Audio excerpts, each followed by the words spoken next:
My father destroyed my career before it even started. For 3 years, I couldn't understand why every tech company in Austin rejected me within hours of applying.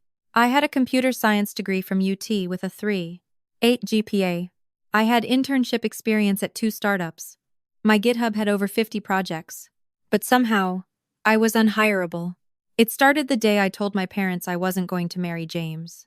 James was the son of my father's business partner. He was 37, divorced twice, and worked as the VP of sales at my father's software company.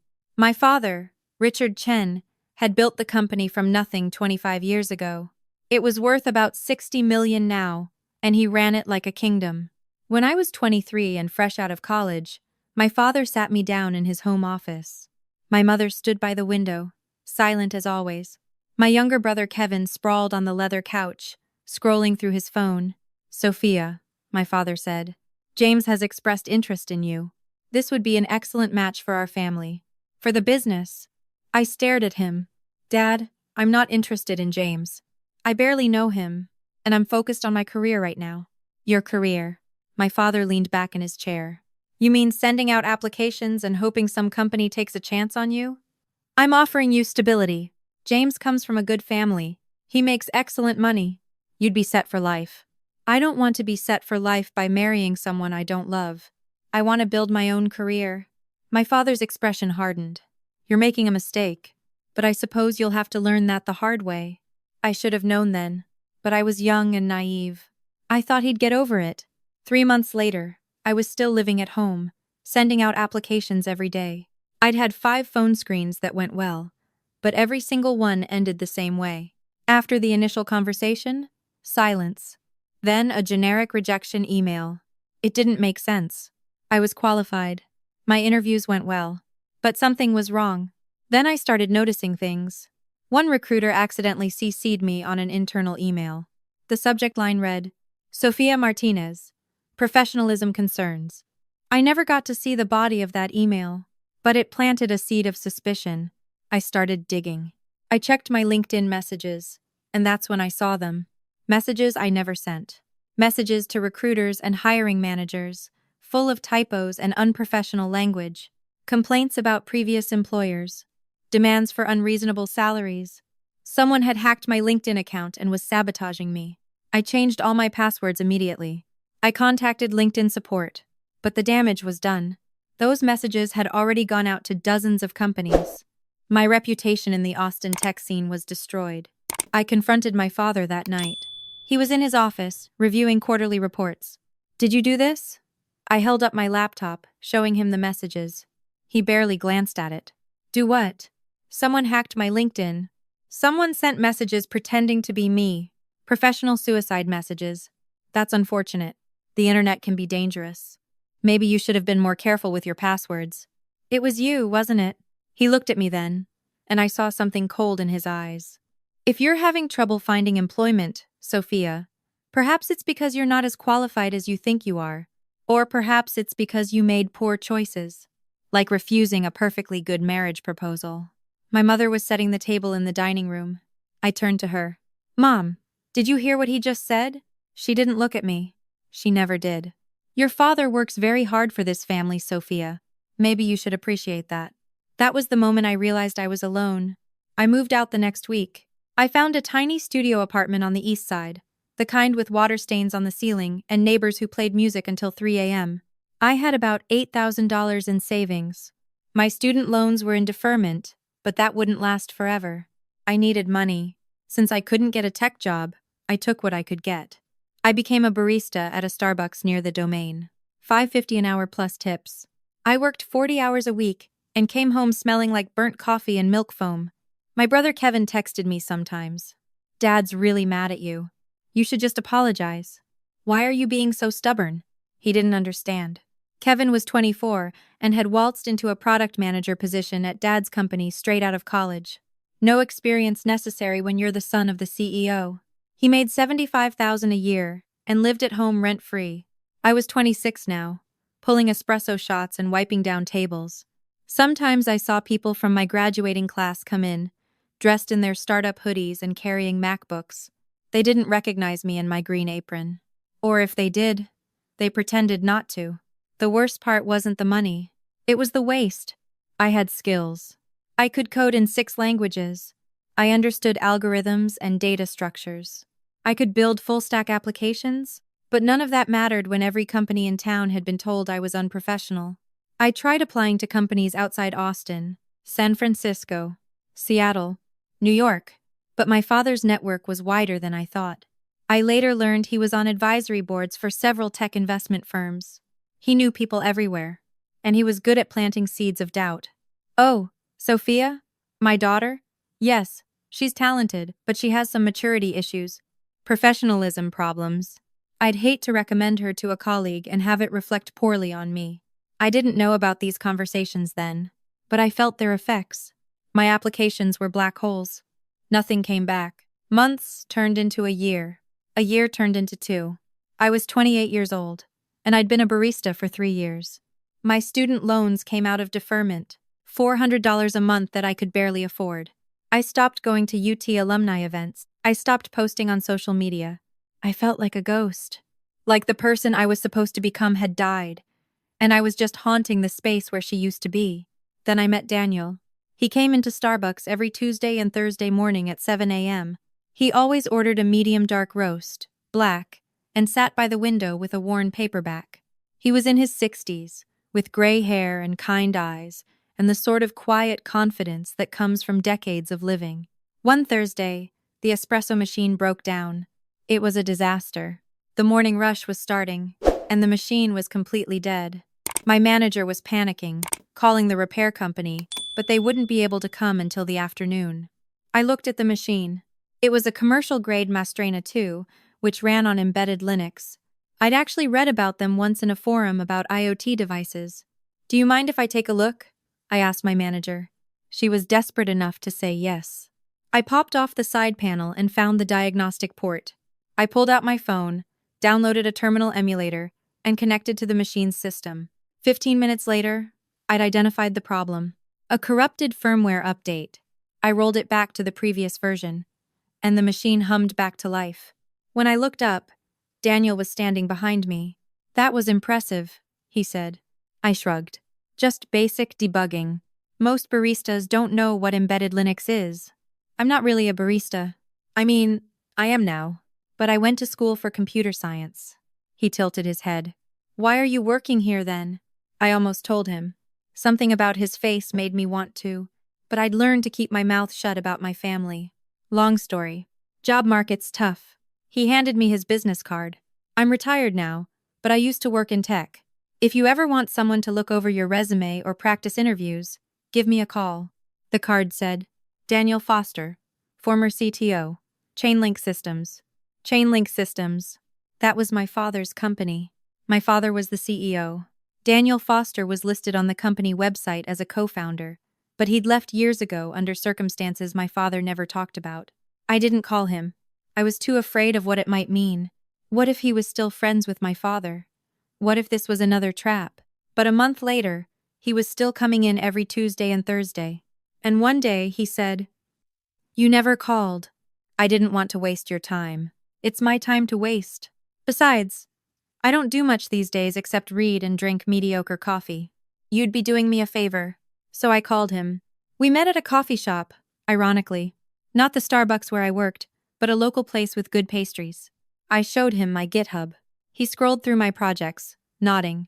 "This is solid work. Really solid. Why aren't companies hiring you?" I took a breath. "My father is Richard Chen." Daniel's expression didn't change, but something shifted in his eyes. "I see. You worked with him." I did. 20 years ago. We founded Chainlink together. I wrote the original code base. He handled business development. We were a good team for a while. What happened? Daniel was quiet for a long moment. "Your father is brilliant at business. He knows how to network, how to close deals, how to grow a company. But he's also ruthless. When Chainlink started making real money, he decided he didn't want to split profits 50-50 anymore. He manufactured a conflict with the board, made it look like I was difficult to work with. He offered to buy me out at a fraction of what my shares were worth. I took it because I was tired of fighting. I'm sorry. Don't be. I walked away with enough money to retire comfortably. but I've always wondered what the company could have been if we'd stayed partners. He looked at me carefully. Is that what he's doing to you? Making it look like you're difficult? I told him everything. The LinkedIn hack, the whisper campaign, the 3 years of rejection. When I finished, Daniel was quiet. Then he said, "Your grandmother was a good woman." I blinked. "You knew my grandma? Margaret?" "Yes. She was one of our early investors. Put in $50,000 when we were just getting started. Over the years, that turned into a significant stake. She owned about 35% of the company." "I didn't know that. Your father probably didn't tell you." "Margaret and I stayed in touch after I left. She was always kind to me. She passed away a few years ago. 5 years ago. I was 23. Daniel nodded slowly. "She left you something, Sophia." My heart started pounding. "What?" "She transferred her shares to a trust. I'm the trustee, but there was a condition. She didn't want you to know about the inheritance until you were ready. Until you'd proven yourself on your own merits, without relying on family wealth." I felt dizzy. 35% of Chainlink? But there's more. "She left me a letter to give you when the time was right. And she left you a challenge. She wanted you to build something. A piece of software that demonstrates your skills. Something you're proud of. If you do that, the shares transfer to you on your 30th birthday. My 30th birthday is in 4 months. I know. That's why I'm telling you now." He pulled an envelope from his bag. It was sealed with red wax, dated 5 years ago. My grandmother's handwriting on the front. "For Sophia, when she's ready." My hands shook as I opened it. The letter was 3 pages long. My grandmother's voice came through in every word. "My dearest Sophia, if you're reading this, it means Daniel has decided you're ready. And it means I've been gone for some time. I'm sorry I couldn't be there to see the woman you've become, but I have faith you'll be extraordinary. I know your father. I know him better than he thinks I do. I raised him, after all. And I've watched him become someone I don't always recognize. He's driven. Yes. Successful. Yes. But he's also controlling and ruthless, and I've seen him hurt people to get what he wants.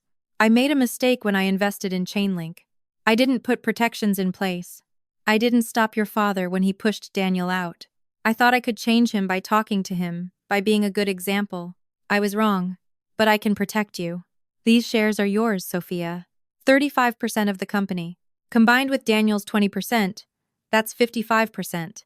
A controlling interest. Your father only has 45%. He doesn't know this. He thinks Daniel sold all his shares when he left, but Daniel sold them to me, and I held them for safekeeping. But I don't want you to have this power unless you're ready for it. I don't want you to rely on family money without first understanding what you're capable of on your own. So I'm asking you to prove yourself. Build something you're proud of. Show me, and show yourself, that you don't need your father's approval or his company to be successful. When you're ready, the shares are yours. Use them wisely, and know that I'm proud of you, no matter what. All my love, Grandma." I read the letter 3 times. Then I looked at Daniel. "You own 20%? Your grandmother bought my shares, but we agreed I'd hold on to them until you were ready to take over your portion. At that point, we'd combine our voting power. So if I complete the challenge, I'd control the company? You'd be the majority shareholder. Your father would answer to you." I thought about the last 3 years. The humiliation, the poverty, the waste of my skills and my time. All because my father wanted to control me. Wanted to force me into a life I didn't choose. What do I have to build? That's up to you. Your grandmother just said it should be something that demonstrates your abilities. Something you're proud of. I spent the next 3 months building like my life depended on it. Because it did. I created a platform for connecting freelance developers with nonprofits. A lot of small nonprofits need custom software but can't afford to hire agencies. And a lot of developers want to do meaningful work but don't know how to find those opportunities. My platform matched them, handled contracts and payments, and provided project management tools. I called it Bridge Code. I built the entire stack myself: React frontend, Node backend, PostgreSQL database, Stripe integration for payments, a recommendation algorithm that matched developers with projects based on skills and interests, a rating system for both sides, documentation, security protocols. I worked on it every moment I wasn't at Starbucks. I barely slept. I lived on ramen and coffee. My apartment was a disaster. But the code was beautiful. I showed it to Daniel 3 weeks before my 30th birthday. He spent 2 hours going through it, testing features, reading my code. Finally, he looked up. This is professional grade work, Sophia. Better than most senior engineers I've worked with. Your grandmother would be proud. So I pass? You pass. The shares are yours. I'll start the transfer paperwork. There's one more thing I want to do first. Daniel raised an eyebrow. Chainlink has its annual shareholder meeting next week. I want to be there. I want to vote on the board. Your father will be there. I know. The shareholder meeting was held at a hotel downtown. One of those big ballrooms with terrible lighting and uncomfortable chairs. My father stood at the podium, presenting the quarterly results. My mother sat in the front row, perfectly dressed, perfectly silent. Kevin sat beside her, looking bored. I walked in halfway through my father's presentation. I dressed carefully for this. Professional blazer, white blouse, dark pants, hair pulled back. No apron, no coffee stains. My father saw me and faltered mid-sentence. Sophia, don't stop on my account. I'm here as a shareholder. Please continue. The room went quiet. There were maybe 30 people there. Board members, major investors, executives. My father's face went red. Sophia, this is a closed meeting. If you want to talk, we can do it after. I'm not here to talk. I'm here to vote. As a shareholder. You're not a shareholder. Daniel stood up from the back of the room. Actually, Richard, she is. As of yesterday, Sophia owns 35% of Chainlink Systems. Shares transferred from the Margaret Chen Trust. My father's face went white. That's not possible. My mother's shares went to me. They went to Sophia. Check with your lawyers if you don't believe me. And since I still own 20%, that gives Sophia and me 55% combined. A controlling interest. I walked down the aisle. The room was so quiet I could hear my heels clicking on the floor. I stood in front of my father at the podium. You told every company in Austin that I was unprofessional. You hacked my LinkedIn. You sabotaged me for 3 years because I wouldn't marry someone I didn't love. You made me think I was worthless. My father's jaw tightened. I was trying to teach you a lesson. You needed to learn respect. Learn that you can't just do whatever you want without consequences. You're right. Actions do have consequences. I turned to the board.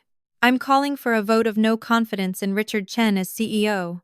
As majority shareholder, I have that right. One of the board members, an older woman named Patricia, nodded. That's correct. All in favor? Daniel raised his hand. I vote yes. I raised mine. I vote yes. Patricia looked around the room. Anyone opposed? My father didn't move. My mother stared at her lap. Kevin looked confused. None of the other board members spoke. Motion passes, Patricia said. Richard, you're removed as CEO effective immediately. The board will appoint an interim CEO while we search for a permanent replacement. My father stared at me. You're making a mistake. You don't know how to run a company. You're a barista. I was a barista because you destroyed every opportunity I had. But I'm also a software engineer. And apparently, I'm now the majority owner of a $60 million company. I'll figure it out. I turned to leave, then paused. Oh, and Dad? Kevin is fired. Effective immediately. I'm sure he'll be fine. He can learn what the real world is like, the way I did. Kevin stood up. Sophia, come on. I didn't do anything to you. No, you didn't. You just watched. You just let it happen. That's almost worse. I walked out of that ballroom with Daniel beside me. My hands were shaking. My heart was pounding. I felt like I might throw up. But I also felt something else. Something I hadn't felt in 3 years. I felt free. My mother called me that night. I almost didn't answer, but curiosity got the better of me. Sophia. Her voice was small. That was cruel. What you did today. Was it crueler than standing by while Dad destroyed my career? While he made me live in poverty for 3 years? Silence. I thought so. Mom, I don't hate you. But I can't have you in my life if you're going to enable him. If you want a relationship with me, you need to leave him. You need to choose yourself. Choose me. But I'm done being the dutiful daughter who accepts whatever scraps you throw my way. He's my husband. And I'm your daughter. But I guess we know where your priorities are. I hung up. Kevin texted me 2 days later. Dad's losing it. He's threatening to sue you. Mom won't talk to anyone. This is really messed up, Sophia. I wrote back. You could have stood up for me at any point in the last 3 years. You chose not to. Now you get to live with those consequences.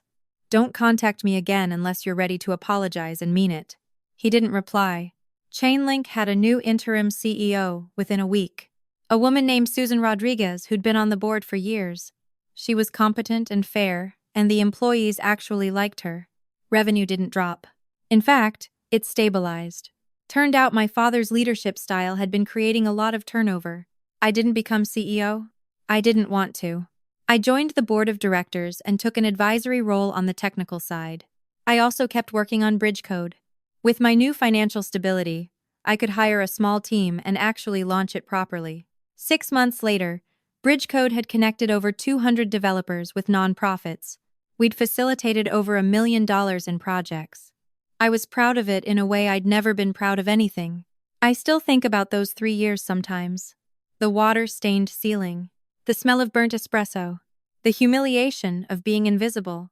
I think about my father's face when I walked into that shareholder meeting, the shock, the anger, the realization that he'd underestimated me, that his own mother had seen who he really was, and chosen me instead.